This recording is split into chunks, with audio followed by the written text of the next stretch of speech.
Picture this. You have waited your entire life for this moment. You have saved money, taken leave from work, and finally, you are on your way to Kailash Mansarovar, one of the most sacred pilgrimage sites on earth, a place where Hindus have been walking towards for thousands of years. And you are climbing through the Himalayas. The air is thin, the mountains are breathtaking, and then someone stops you. It's not a stranger, it's not an enemy, it's your neighbor, Nepal. Nepal has formally objected to India and China's plan to conduct the Kailash Mansarovar Yatra through the Lipulekh Pass. Areas east of the Mahakali River, including Limpiadhura, Lipulekh and Kalapani, are considered Nepali territory. Nepal reiterated its commitment to resolve boundary issues with India. The issue was triggered after India's Ministry of External Affairs announced that the 2026 Kailash Mansarovar Yatra, a country that shares your culture, your rivers, your religion, your gods, is standing in your way and telling you that the road beneath your feet, it doesn't belong to India. That is not a hypothetical situation. That is happening right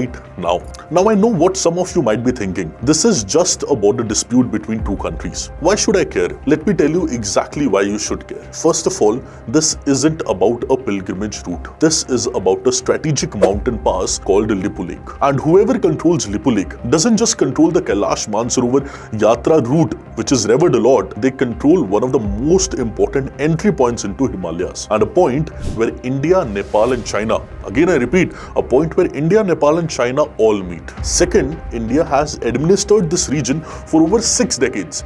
Our forces have been posted there since 1962, and now Nepal is redrawing its own map constitutionally to claim this land as theirs. Third reason why you should care is that it is the part that keeps strategic analysts up at night. China is not a bystander in the story. This dispute, which looks like a neighborhood quarrel on the surface, is actually a window into something much larger. It's about who gets to control the roof of the world, and India's answer to that question will define our relationships, our security and our regional standing for decades. So let us start from the very beginning. Let us try to understand the genesis of this issue, where this issue started and what is the current status of this issue.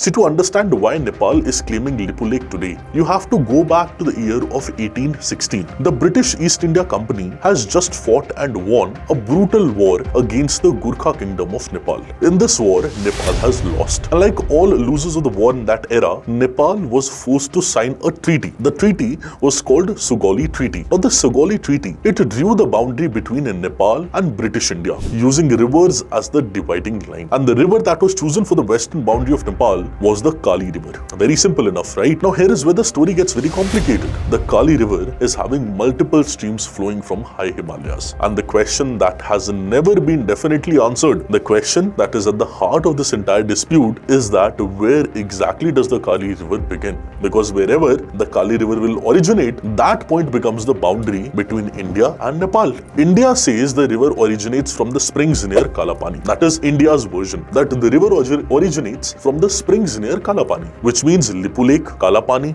and the surrounding region falls on the Indian side of that origin point, and therefore this land belongs to India. Nepal says that the river originates from a much further point, a place called Limpiadhura, which means that the river's course covers a much larger area, and that entire area, including Lipulekh and Kalapani, falls within Nepal's territory.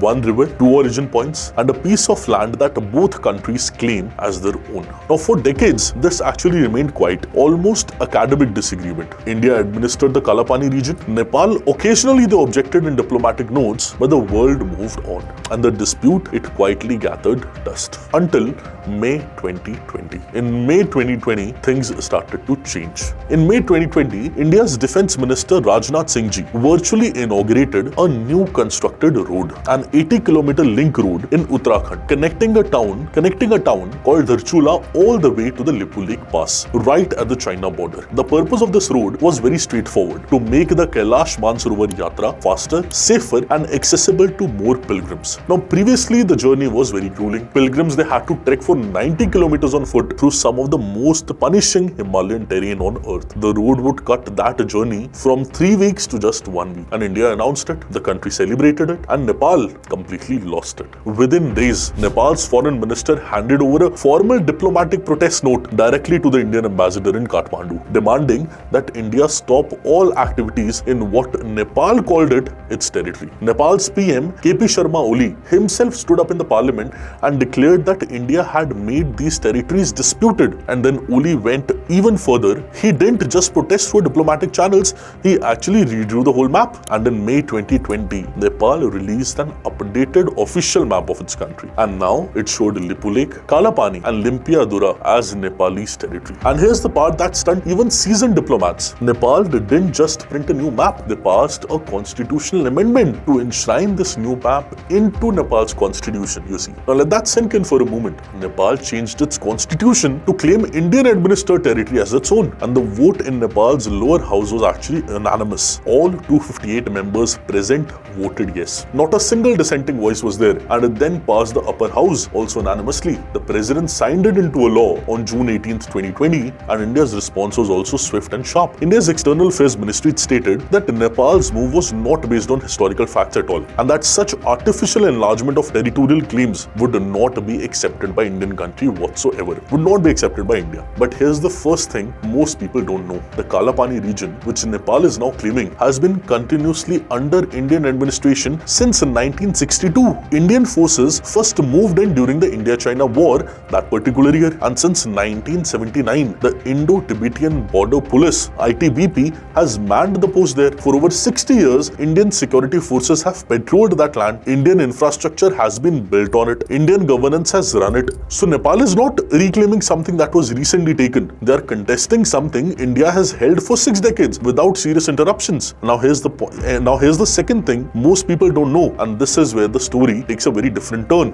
Why 2020? Why this year?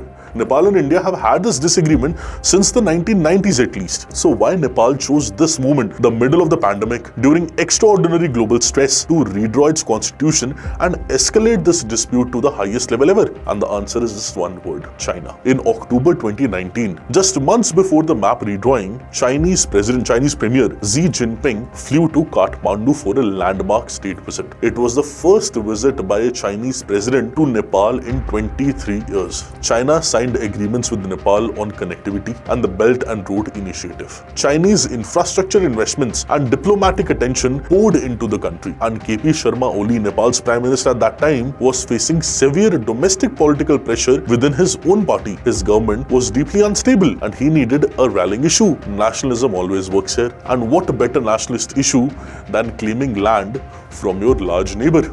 Now, I'm not saying Nepal's territorial claims have no historical basis. See, scholars generally disagree on this, but the timing of this escalation, the sudden dramatic constitutional move in 2020, lines up very precisely with the period of deepest Chinese engagement with the Nepal's political establishment. This is not a coincidence, this is geopolitics. And here's the third thing that almost nobody's talking about. On the other side of Lipulekh, the Chinese side, China has been building roads too. China already has a significant infrastructure right up to the Lipulekh Pass from the Tibetan side. So what you actually have at Lipulekh is this: India building a road from the south, China having infrastructure from the north, and Nepal in the middle suddenly asserting that the pass belongs to them. You don't need a degree in strategic studies to see what is happening here. Even a very commonsensical person, a person with basic common sense about international affairs, could tell what is happening. But now the question is that where does India stand now? India's official position is very firm and very consistent. Lipulekh and Kalapani are integral parts of India. India has not given any inch of this,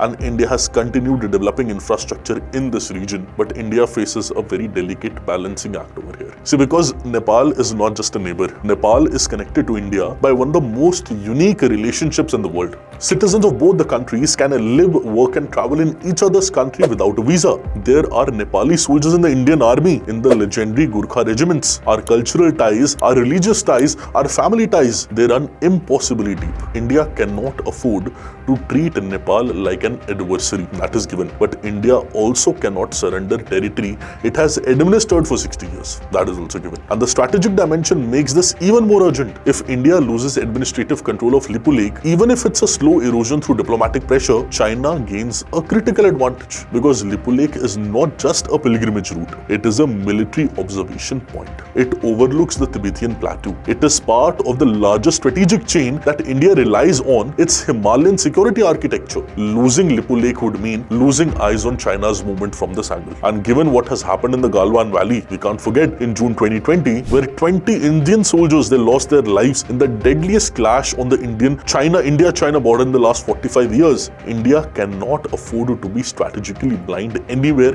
along the Himalayan frontier. We have to secure the Himalayan region. So the stakes for India, they are not just sentimental, they are existential in a strategic sense. See, here is what I want you to take away from this. The India-Nepal dispute over Lipulekh is not really about one mountain pass. It is not really about the Kailash Mansarovar Yatra route. It is not even really about an old British-era treaty and a river whose origin nobody can agree on. It is about a much older, much more dangerous pattern where a smaller country sitting between two larger powers gets slowly pulled into orbit of one of them and then finds itself doing the larger power's bidding while telling the world it's acting out of sovereign nationalism. This has a name in international relations, by the way. It is called being a buffer state. And Nepal, historically, has always been the buffer between India and China. The question is, which direction is that buffer tilting right now? So for most of the independent history, Nepal tilted towards India. The ties were too deep, too natural, too organic. But something shifted. And that shift didn't happen because India was careless. It happened because China was deliberate. China actually invested in Nepal's infrastructure when India was slow. China courted Nepal's political leadership when India took the relationship for granted. According to some analysts, China offered Nepal an alternative. And Nepal, frustrated with India's occasional big brother attitude, it began listening. The Lipulekh dispute is not a symptom of that shift, not the disease. So here is the one line which I want you to remember, and you can say this to anyone who asks you about this particular issue. India and Nepal are fighting over a mountain pass, but the real battle is over whose shadows falls on Kathmandu. That is the line which I want you to take away. Now, before I leave you, I want to ask you something. India and Nepal have one of the most extraordinary relationships in the world. No visas, shared armies, shared gods, shared rivers. If you mapped the countries' overlap between India and Nepal, you would struggle to find where one ends and where other begins. Say if you map the cultural overlap between India and Nepal, you would struggle to find where one ends and where other begins. And yet, here we are, a constitutional amendment, a redrawn map, a blocked pilgrimage route, a disputed mountain pass, all this crisis happening. So my question to you is this, and I want you to genuinely think about this, not just feel something about it. The question is India's biggest mistake in the neighborhood